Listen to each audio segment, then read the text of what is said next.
السلام علیکم ورحمۃ اللہ وبرکاتہ۔ الحمد للہ رب العالمین والصلاة والسلام علی اشرف الانبیاء والمرسلین وعلی آلہ واصحابہ اجمعین، اما بعد۔ قال اللہ تبارک وتعالی فی القرآن المجید والفرقان الحمید، اعوذ باللہ من الشیطان الرجیم، بسم اللہ الرحمن الرحیم۔ وَلَقَدْ كَرَّمْنَا بَنِي آدَمَ وَحَمَلْنَاهُمْ فِي الْبَرِّ وَالْبَحْرِ وَرَزَقْنَاهُمْ مِنَ الطَّيِّبَاتِ وَفَضَّلْنَاهُمْ عَلَى كَثِيرٍ مِّمَّنْ خَلَقْنَا تَفْضِيلًا۔ صدر مجلس، حکم صاحبان، مشفق اساتذہ اکرام اور دینی ملی بھائیو، آج کے اس سالانہ انجمن کے موقع پر میں نے جس موضوع کو منتخب کیا ہے وہ ہے احترام انسانیت اور مذہب اسلام۔ محترم سامعین کرام، اسلام ایک مکمل ضابطۂ حیات ہے جو انسانیت کی تکریم اور احترام پر زور دیتا ہے۔ اللہ اور اس کے رسول صلی اللہ علیہ وسلم نے انسانوں کی عزت اور ان کے حقوق کی حفاظت کی اہمیت بیان کی ہے، اور ایک مسلمان ہونے کی حیثیت سے ہمارے اور آپ کے اوپر یہ فریضہ عائد ہوتا ہے کہ ہم ایک دوسرے کا احترام کریں۔ اللہ رب العالمین کے نزدیک ایک انسان کی جان اور اس کی روح کتنی محترم ہے، اس کا اندازہ آپ اس آیت کریمہ کے ذریعے لگائیے۔ اللہ رب العالمین کا فرمان ہے وَلَا تَقْتُلُوا النَّفْسَ الَّتِي حَرَّمَ اللَّهُ إِلَّا بِالْحَقِّ، کہ جس نفس کو اللہ رب العالمین نے قتل کرنا حرام قرار دیا ہے تم اسے ناحق قتل نہ کرو۔ اللہ رب العالمین قرآن مقدس کے اندر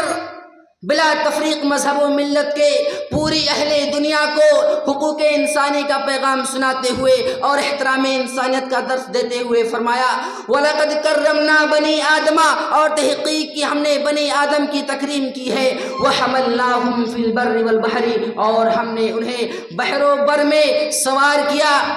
وَرَزَقْنَاهُمْ مِنَ الطَّيِّبَاتِ، اور ہم نے انہیں پاکیزہ اموال میں سے رزق عطا کیا، وَفَضَّلْنَاهُمْ عَلَى كَثِيرٍ مِّمَّنْ خَلَقْنَا تَفْضِيلًا، اور ہم نے بنی آدم کو اپنی بہت ساری مخلوقوں پر فضیلت بخشی۔ سامعین کرام، احترام نفس کی خاطر اللہ رب العالمین نے قرآن مقدس کے اندر ایک اور جگہ ارشاد فرمایا من قتل نفسا بغیر نفس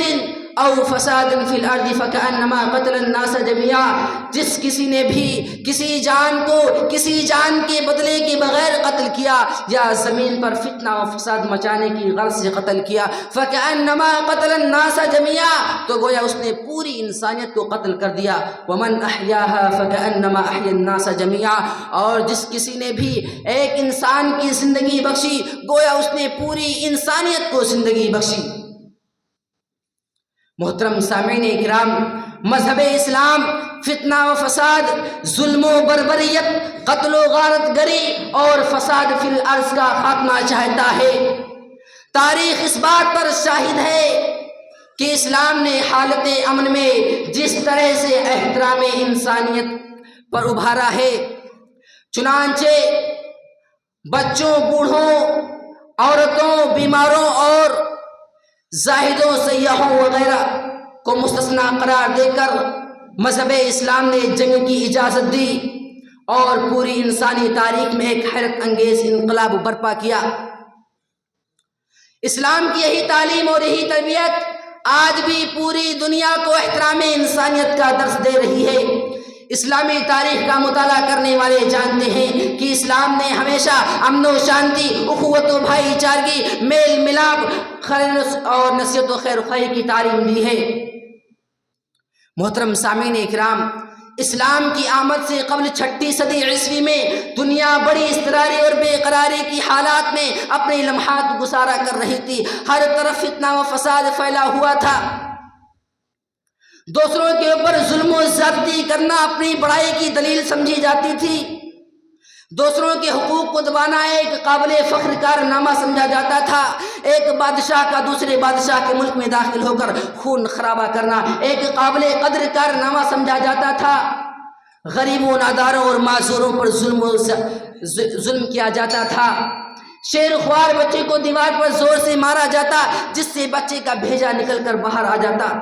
قیصر و کسریٰ کی تاریخ کسے معلوم نہیں، روم اور ایران کی ویرانی کسے یاد نہیں، بخت نسل کے قتل عام سے کون واقف نہیں، جنگ کلاب کی بے دردی سے کون آشنا نہیں۔ الغرض پوری دنیا میں فساد ہی فساد پھیلا ہوا تھا، روم ہو یا ایران، پاکستان یا ہندوستان، یورپ ہو یا ایشیا، روئے زمین کا کوئی خطہ ایسا نہیں تھا جہاں لوگ امن و شانتی کی زندگی بسر کر رہے ہوں۔ پوری دنیا کے اندر کہیں بھی احترام انسانیت کا نام و نشان بھی نہیں تھا۔ اسی چیز کو بیان کرتے ہوئے، اسی حالت کو بیان کرتے ہوئے رب ذوالجلال کا فرمان ہوا، ظہر الفساد فی البر والبحر بما کسبت ایدی الناس۔ سامعین اکرام، ایسے خطرناک اور تاریک ترین حالت میں اسلام کا ظہور ہوتا ہے جو اس مضطرب و پریشان دنیا کو حقوق انسانی کا پیغام سناتا ہے، احترام انسانیت کا درس دیتا ہے۔ مگر اب آخر میں اللہ رب العالمین سے دعا گو ہوں کہ بار الہا ہم تمام لوگوں کو ایک دوسرے کے احترام کرنے کی توفیق عطا فرمائے، آمین۔ وآخر دعوانا ان الحمدللہ رب العالمین، والسلام علیکم ورحمۃ اللہ وبرکاتہ۔